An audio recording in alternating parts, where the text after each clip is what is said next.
எங்கள் சொந்தம் பார்த்தாலே சொர்க்கம் சொத்தி போகுமே.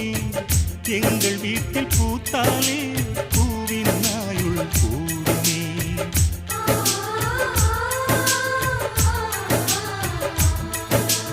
இரண்டு கண்கள் என்றாலும் பார்வை என்றும் ஒன்றுதான்.